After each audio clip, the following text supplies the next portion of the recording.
mountains in southwestern British Columbia are a formidable barrier between the 2 million people of Greater Vancouver and the rest of their country.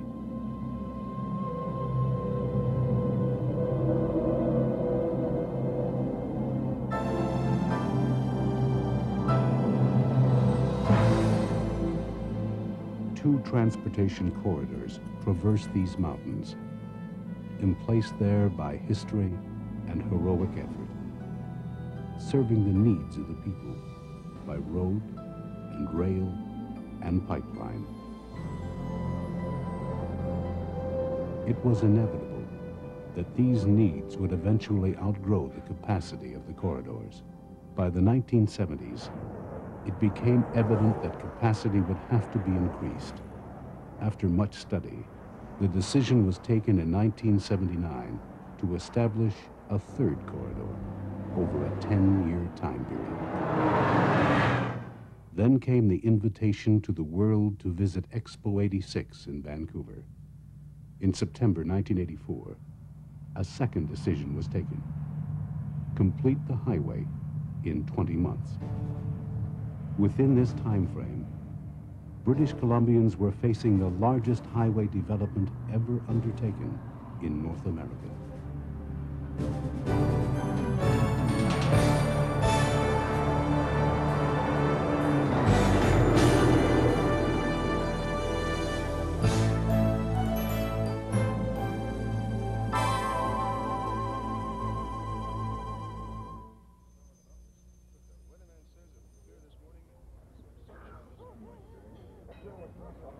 Early morning, 6 months after the fast-track decision was made, some 3,000 people wake up to work on the project.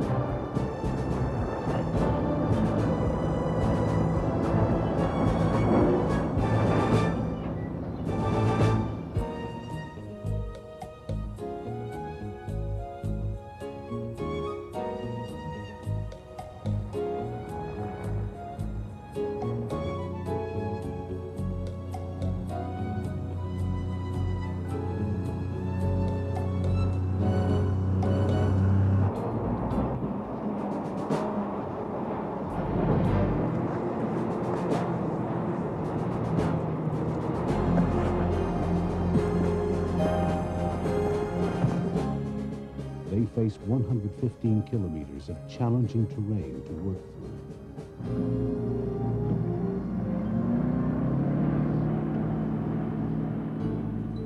They face altitude, a full range of climates simultaneously, winter at the summit, with spring either side, plus extremes between coast and interior, mountains between them.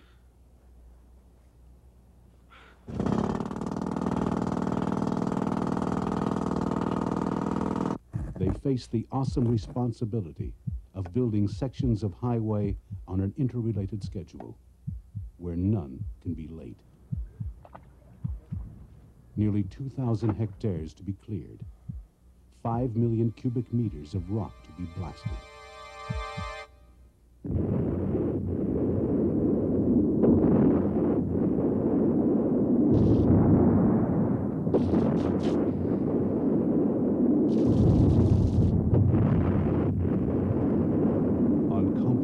Magnitude of the project, let alone the time frame for completion, we have to ask, was there no simpler way? The first option was to reconstruct the existing Trans-Canada Highway from near the town of Hope through the Fraser Canyon to Kamloops. Traffic would be disrupted, design speed would be low, costs would be enormous. The second option was a northern route from West Vancouver through difficult terrain to intersect with the Fraser Canyon Highway. Costs would be high. Traffic flows to the south would not be served. The Coquihalla option was chosen, 115 kilometers from Hope to Merritt, 76 more to Kamloops, 80 kilometers shorter than the Fraser Canyon route. Even better, the connection east to the Okanagan could be added. Due for completion in 20 months, Phase 1, hope to merit, along with ancillary improvements elsewhere.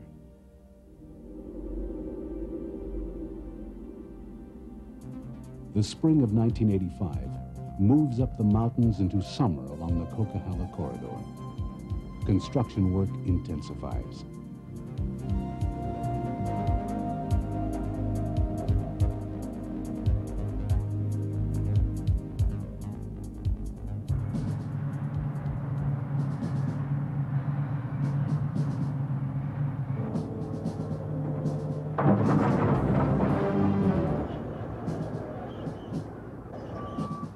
In this period of clement weather, some 22 million cubic meters of earth will be excavated, over 2 million gigantic truckloads, and moved to where it is needed.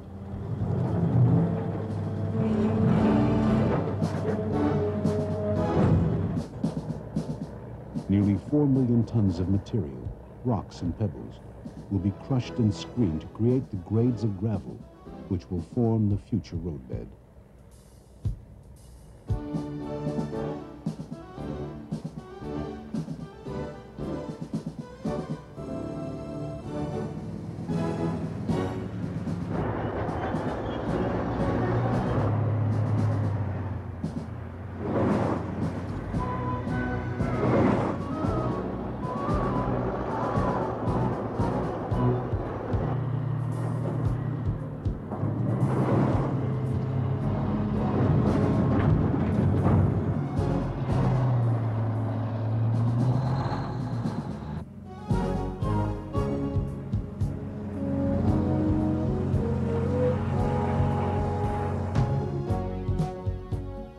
This summer, along the entire right-of-way, 1,000 pieces of heavy equipment will be at work. These people and their machines are not just building another road in a hurry.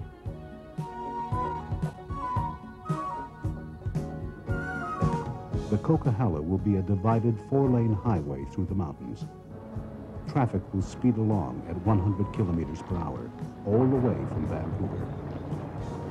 It will cut a full hour of the journey and save millions in fuel costs. These people and their machines are making history.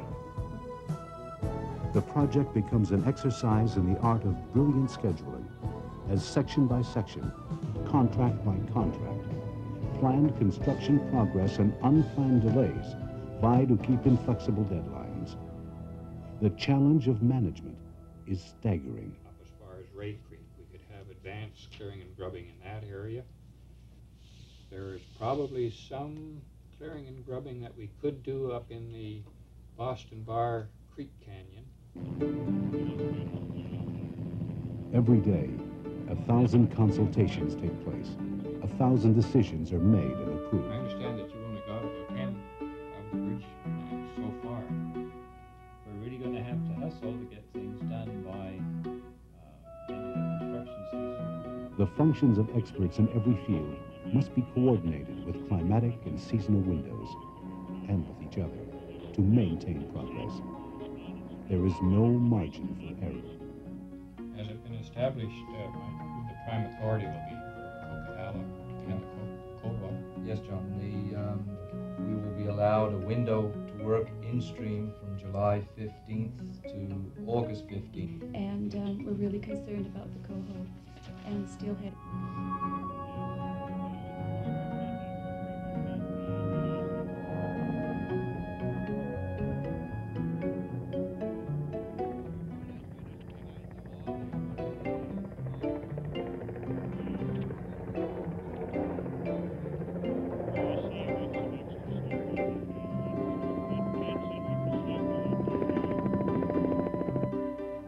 Cold water is a very tricky system for incoming coho salmon. Building such a highway in such terrain in 20 months is challenge enough.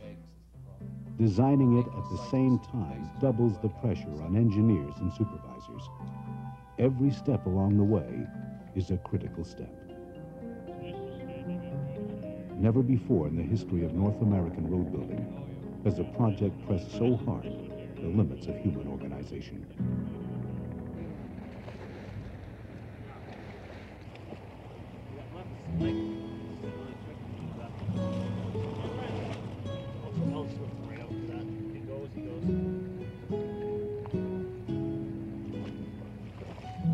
Okay, he's 80 centimeters exactly. No effort was spared to minimize and mitigate the environmental impact of the project. Maintaining, even improving, the reputation of the Coquihalla River for steelhead trout and the Coldwater River for salmon too became major goals. Not surprisingly, in the mountains, sections of the highway run close to the rivers, crossing frequently. Construction was carried out behind barriers of rock and gravel to restrict siltation.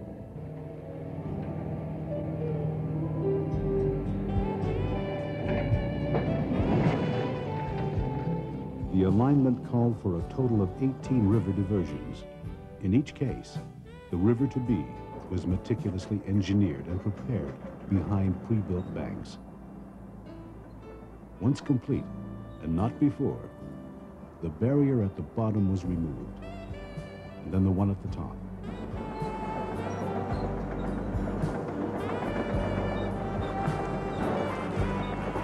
Within minutes, the river flowed clear along its new bed.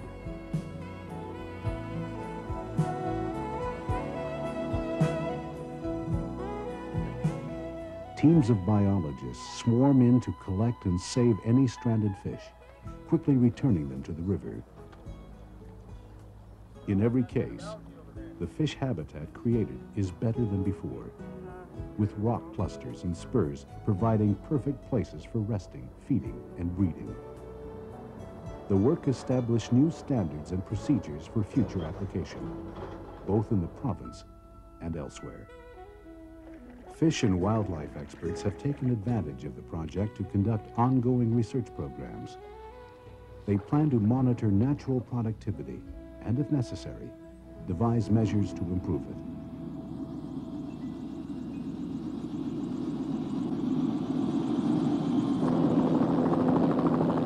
The same levels of diligent planning and execution were applied to every aspect of the highway's impact, whether on the natural environment or the use of it by people along the way.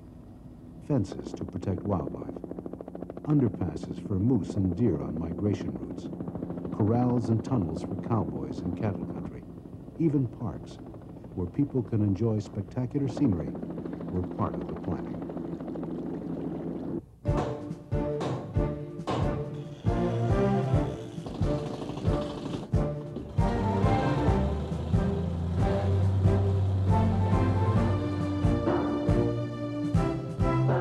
Construction intensifies during the summer of 1985. Over 3,000 people are involved in the Hope Merit Corridor, many working 10-hour shifts around the clock, pausing for equipment maintenance.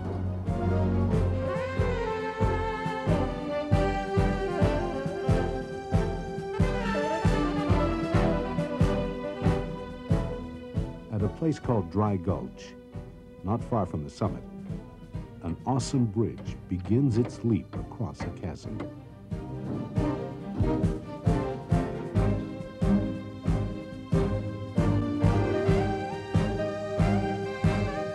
Other bridges rise and curve simultaneously, sweeping the highway across rugged topography and untold headaches for engineers and skyworkers in any time frame. Every calculation, every reinforcing rod, every ounce of concrete poured is a critical step. Done once, done right. 38 bridges to be built, 18 interchanges, 19 vehicle underpasses, innumerable culverts to be installed, many of them enormous structures designed to handle mountain torrents, all to be ready in 20 months.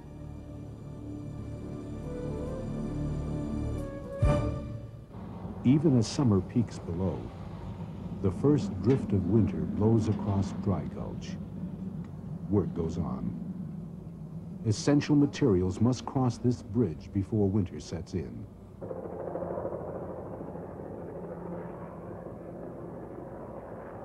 It is the nature of mountains to collect snow, and given enough of it and certain conditions, to shrug it off. There are 67 avalanche paths along the Coquihalla corridor.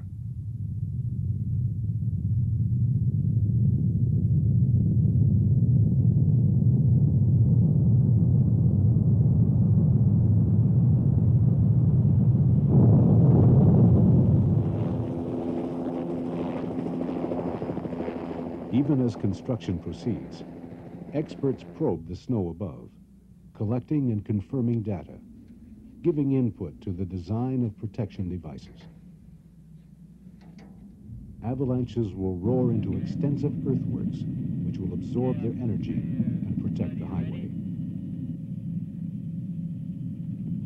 At one point only, engineers determined the need for a snow shed, a massive concrete structure strong enough for avalanches to cross unhindered, without risk to travelers and maintenance crews.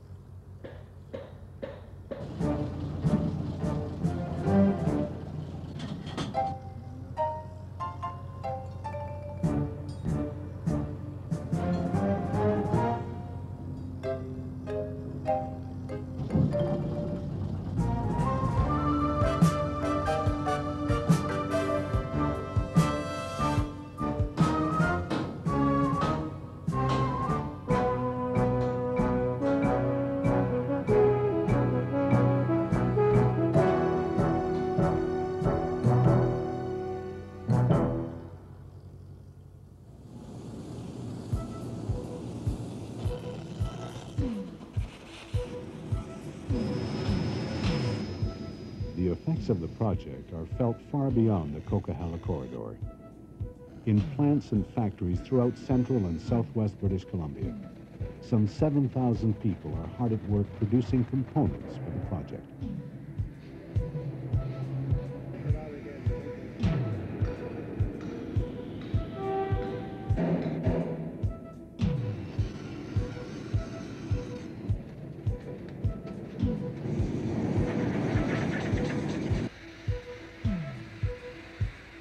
In all, 20,000 tons of steel components,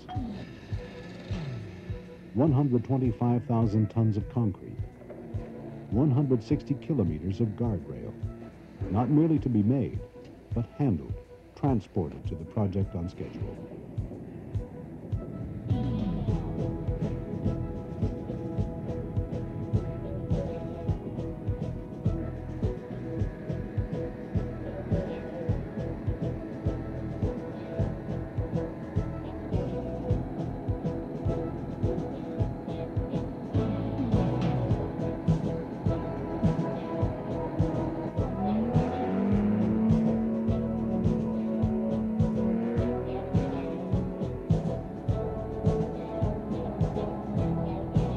Building the Coquihalla creates employment for over 10,000 people directly, 16,000 more in spin-off jobs, at a time when all concerned really needed the work, and British Columbia needed the highway.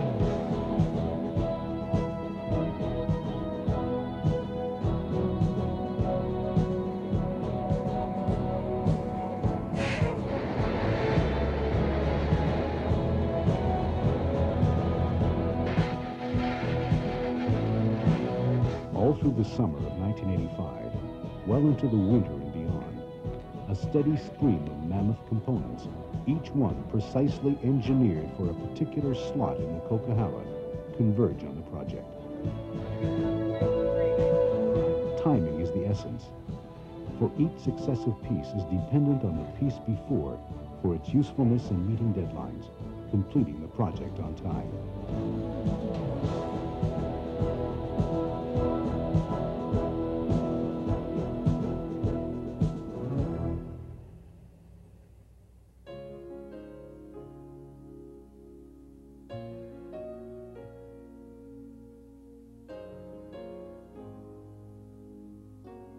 By giant leaps and vindicating what many thought were near impossible plans, the pieces of this linear jigsaw, 115 kilometers long, drop gently into place.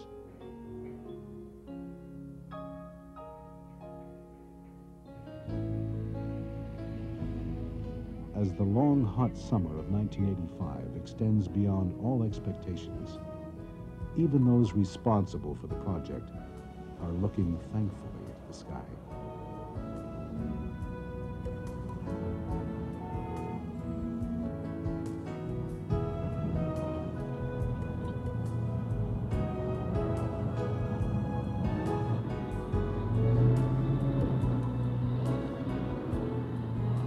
The Coquihalla corridor was not virgin territory. In fact, it was the first route through the mountains in the 1800s, used by fur traders and cattle drovers. They abandoned it for easier routes, but construction must contend with modern-day traffic at either end. A railroad was built in 1912, then closed in 1959, leaving only local mining and logging traffic in the valleys.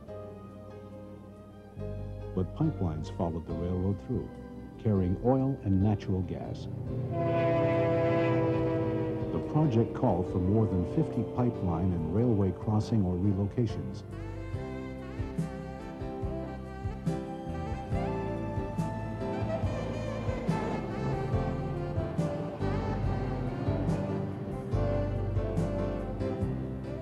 Today's technology traversed the Coquihalla's history without interrupting its legacies.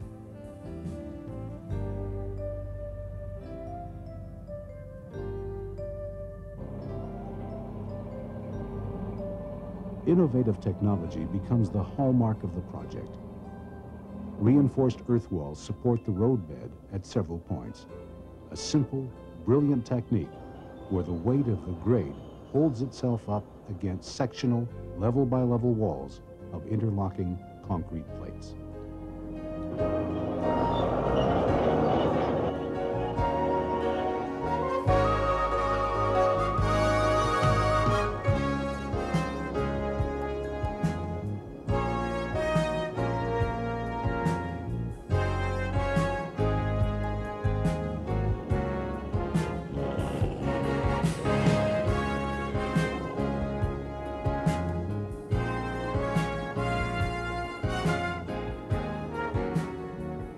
As the spring of 1986 begins to burst up the vertical climb of the Coquihalla, the shape of the new highway begins to emerge.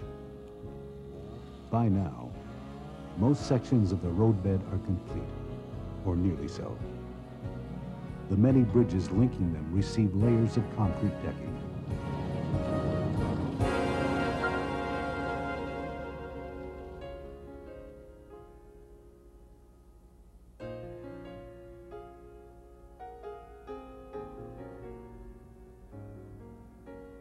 Very soon, it will be possible to drive from one end to the other.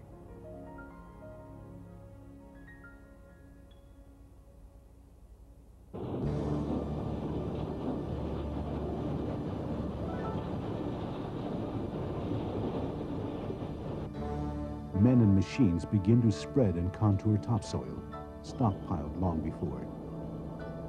They begin to plant it with seeds suited to their landing place, boosted by fertilizer.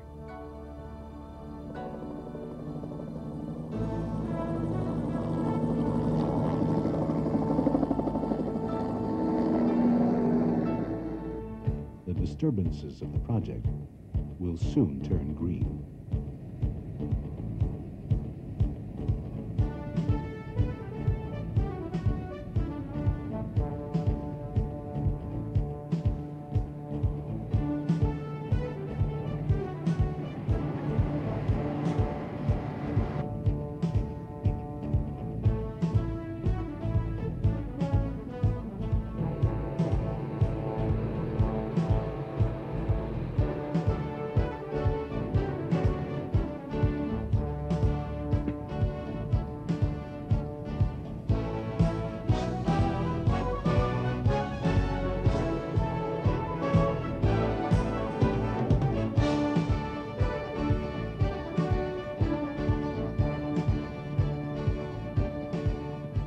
Nearly 4 million tons of gravel have been laid and graded.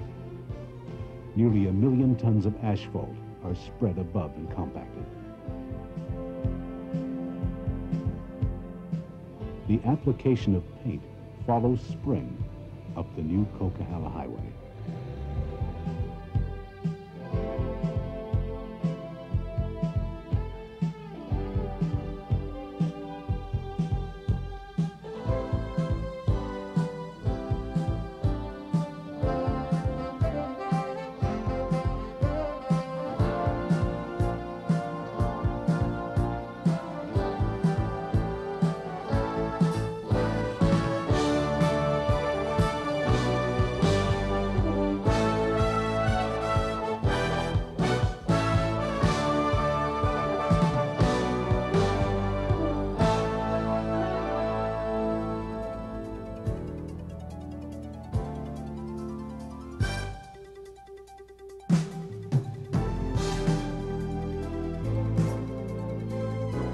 In just 20 months, British Columbians met the challenge. A third corridor through the mountains for planned distribution of traffic loads to come. The largest highway project ever undertaken in North America in such a time frame. It will save time and money, and more than these, it will create new opportunities for all within its sphere. Even as millions discover the promise the new highway makes accessible, work on its extensions, Phase 2 to Kamloops, Phase 3 to the Okanagan, are under construction. The development of transportation continues to be the traditional link with prosperity for all British Columbians.